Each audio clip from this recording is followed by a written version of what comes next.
Ei pessoal, tudo bem? Bom, nessa aula, né, eu quero tratar com vocês de um tema muito importante quando a gente pensa na constituição de uma sociedade democrática no sentido liberal do termo, que representou um processo histórico britânico em inglês no século XVII, em dois momentos que, de certa maneira, se complementam e estabelecem uma nova ordem política na Inglaterra e, de certa maneira, já prenuncia o iluminismo que se consolidou posteriormente no século XVIII. Ou seja, eu quero tratar com vocês aqui aquilo que os historiadores chamam de revoluções inglesas. O que eu estou chamando aqui de revoluções inglesas nada mais são do que dois processos históricos que se complementam. Aliás, três. O primeiro é a Revolução Puritana, e depois a República de Oliver Cromwell, e por fim a Revolução Gloriosa, que coloca no trono inglês Guilherme de Orange. Essa conjuntura problemática, conflituosa, dentro do cenário histórico inglês no século XVII, vai significar, historicamente, a ascensão de um modelo democrático liberal dentro do contexto da Europa moderna. E, de certa maneira, nesses conflitos dentro da Inglaterra, nós vamos então, de certa forma, observar o germe revolucionário que depois a gente vai poder encontrar na independência dos Estados Unidos, principalmente na Revolução Francesa. Fenômenos do século XVIII e, claro, como eu disse anteriormente, inclusive no que diz respeito à formação do pensamento iluminista no século XVIII. A primeira coisa que a gente tem que entender é que no século XVII nós temos a dinastia Stuart governando a Inglaterra. E no caso da dinastia Stuart, ela vai entrar, vamos dizer assim, ela vai entrar em conflito aberto com o parlamento britânico. Lembrando algo que eu já sempre falo muito com os alunos em sala de aula sobre a origem da palavra parlamento. A palavra parlamento, ela vem de parlare, de falar, de dialogar, de argumentar, de debater. Ou seja, o parlamento, a lógica de um parlamento é de uma assembleia aonde aqueles que nela participam, nela atuam, possam livremente dialogar, possam livremente debater as questões. Ou seja, o parlamento, de certa maneira, é uma assembleia onde os representantes da população, teoricamente, vamos dizer assim, né, estariam ali presentes na condução e na administração das coisas da nação. Só que nós sabemos que no caso do parlamento britânico, as coisas não são tão democráticas assim.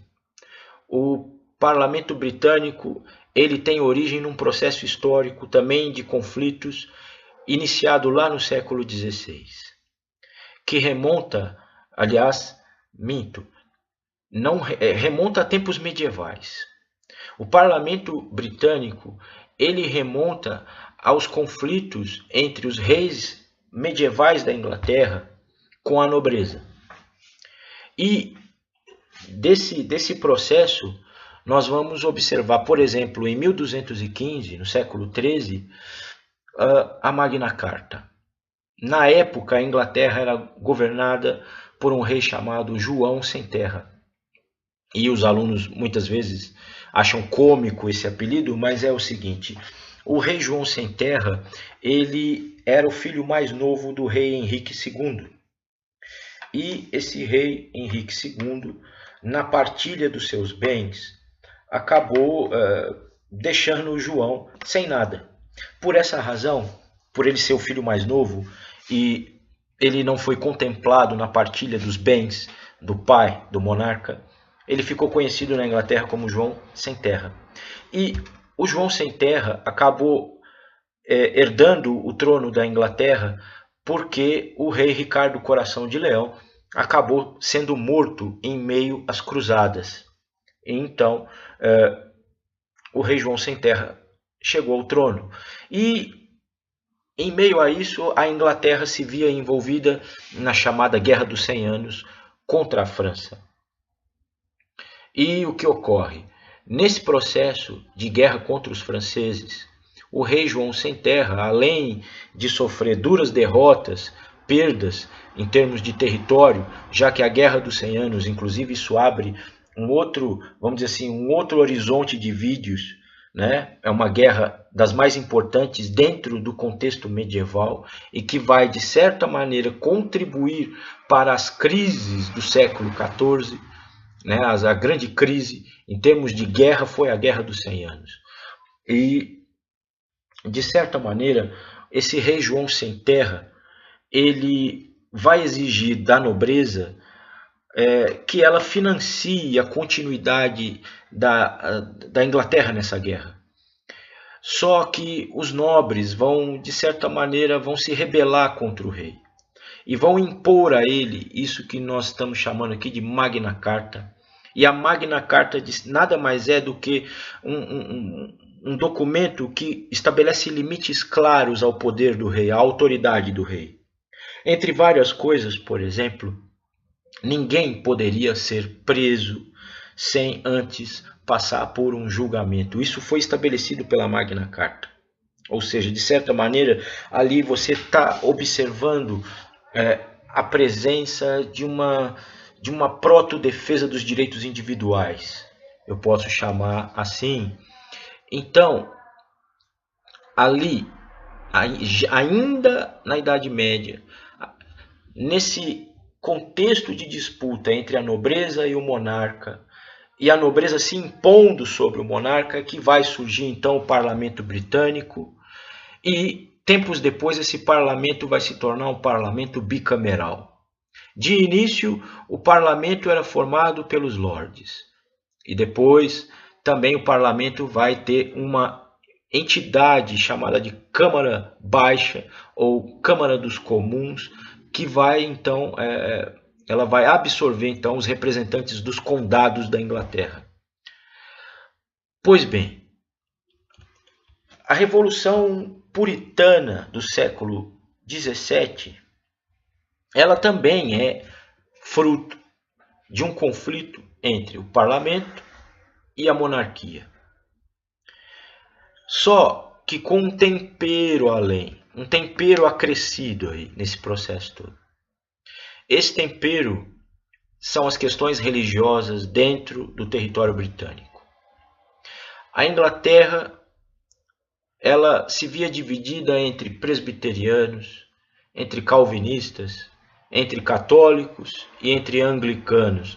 Lembrando que a Igreja da Inglaterra, o anglicanismo, foi estabelecido pelo Ato de Supremacia de 1539, já no governo, né, do monarca Henrique VIII, que fez isso para poder se divorciar, vamos dizer, grosso modo, já que o papado não atendeu aos desejos do monarca, ele achou por bem romper com a igreja e se tornar ele, então, chefe da igreja, certo? E então nós vamos ver na Inglaterra, de certa maneira, nesse período, nós vamos ver uma disputa entre o parlamento inglês e a monarquia, e essa disputa não é só uma disputa política, mas é uma disputa também com bases religiosas.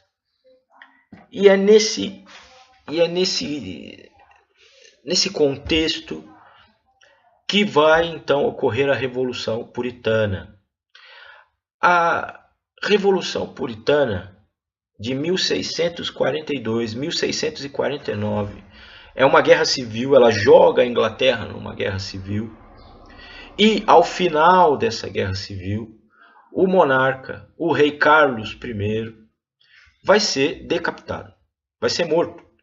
Não numa guilhotina como Luís XVI, no caso francês, mas o rei Carlos vai ser morto, vai ser executado, se não me engano, com um golpe de machado, vai ter a sua cabeça decepada. E por quê? Qual é a origem dessa disputa? A origem nada mais é do que o desejo do monarca britânico de governar de acordo com aquilo que os historiadores chamam de ancien régime, ou seja, de um governo absolutista, aonde o monarca é a autoridade suprema, aonde o monarca concentra poderes. E o parlamento, de certa maneira, vai enfrentar essa situação. E, além disso, vão ocorrer duas situações que vão colocar o rei Carlos em dificuldade. Uma na Escócia e uma na Irlanda. E, no caso escocês, aonde o rei Carlos ele quer impor o anglicanismo aos escoceses, ele não vai conseguir o apoio do parlamento nessa batalha e vai ser derrotado, vai perder força aí. E depois, em 1641, estoura um problema semelhante na Irlanda e na condução, né, na disputa de quem conduziria os exércitos dentro da Irlanda, se seria o parlamento, se seria o rei. Então, essa disputa pelo controle dos exércitos jogou parlamento e monarquia um contra o outro, e a Inglaterra então vai viver uma guerra civil de 1642 até 1645. E nessa guerra civil, então, é que vai ascender a figura de Oliver Cromwell. Oliver Cromwell é um calvinista. Esses calvinistas ingleses são esse grupo social que a gente chama de puritanos. São grupos como esse que, por exemplo, no próprio século XVII, vão fundar colônias na América do Norte, como, por exemplo, Virgínia. E vão dar o pontapé inicial na colonização do território dos Estados Unidos. Mas, então, Oliver Cromwell ele vai formar um exército, vai preparar esse exército que ficou historicamente conhecido como New Model Army, ou seja, o novo modelo de exército, o novo modelo de armada, né? Ou seja, esse exército calvinista, liderado por Cromwell, vai então derrotar as forças realistas, né, que defendiam o rei Carlos. Os puritanos, os calvinistas de Cromwell vão ser conhecidos historicamente como cabeças redondas. E por que cabeças redondas? Pelo corte de cabelo que eles assumiram, um corte curto que deixa de certa maneira esse formato arredondado aqui, e por essa razão eles vão ser conhecidos como cabeças redondas. Então, anos depois, o rei vai ser julgado e vai ser condenado como uma espécie de traidor da pátria, e então vai ser executado. E Cromwell vai passar a governar a Inglaterra como Lorde Protetor da Inglaterra, com todo o poder, numa república. Numa república que vai definhando devagarinho e vai então, no declínio de Cromwell, e ele vai sair do poder morto, ele vai morrer, e após a morte do Oliver Cromwell, então, nós vamos observar uma restauração da monarquia na Inglaterra com Carlos, não Carlos I, que foi decapitado, mas o filho dele, Carlos II, e o sucessor de Carlos II, Jaime II, vai novamente entrar em conflito, em atrito com o parlamento britânico. Novamente uma queda de braço entre o parlamento e o monarca, porém dessa vez o parlamento britânico não vai jogar a Inglaterra numa nova guerra civil. Ela vai encontrar apoio em Guilherme de Orange, que então era genro de Jaime II, e vai apoiá-lo para destronar o rei Jaime II, o que vai ocorrer em 1688. Como essa mudança na condução da Inglaterra ocorreu sem um novo derramamento de sangue, sem uma nova guerra civil, esse processo vai ser conhecido historicamente, então, por Revolução Gloriosa. O adjetivo glorioso aqui, ou gloriosa, advém justamente do não derramamento de sangue, do não estabelecimento de uma nova guerra civil para que uma mudança dessa envergadura ocorresse, mudança política.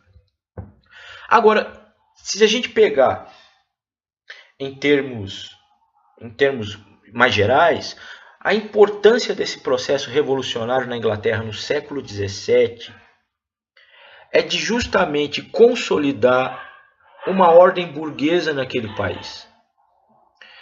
É claro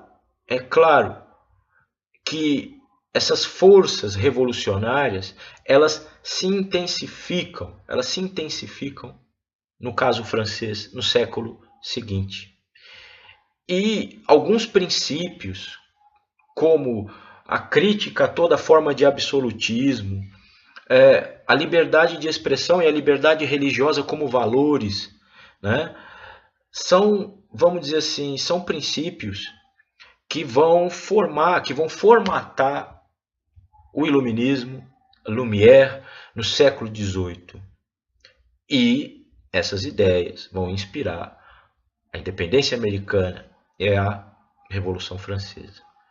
Ou seja, esse processo de transformação ocorrido na Inglaterra no século XVII é o primeiro passo enorme em direção ao estabelecimento de uma ordem burguesa. E essa ordem burguesa, ela vai se consolidar, ok? Ao fim da Revolução Francesa e com o estabelecimento de uma ordem napoleônica na própria França. Ok? Essa é a importância desse contexto histórico, desses eventos históricos que nós chamamos de revoluções inglesas. Rememorando, revisando, essas revoluções inglesas, elas perpassam a Guerra Civil, que foi a Revolução Puritana. Ao fim dessa Guerra Civil, a Inglaterra vai viver um curto período republicano, governada por Oliver Cromwell. Cromwell vai consolidar essa ordem, vai acabar com privilégios que eram mantidos há muito tempo em torno da monarquia e da nobreza. E, após a morte de Cromwell, quando há uma restauração da monarquia, e essa monarquia com Jaime II, ela tenciona recuperar características que são próprias do absolutismo, práticas, ela vai sofrer resistência do parlamento, que vai apoiar uma mudança aí na condução do país, da nação, com a ascensão de Guilherme de Orange. E então isso se conclui nesse processo que a gente chama de Revolução Gloriosa, de 1688. Eu espero ter contribuído para que vocês então entendam esses eventos históricos importantes e que fazem parte das chamadas revoluções burguesas. Até lá. Até uma próxima vez.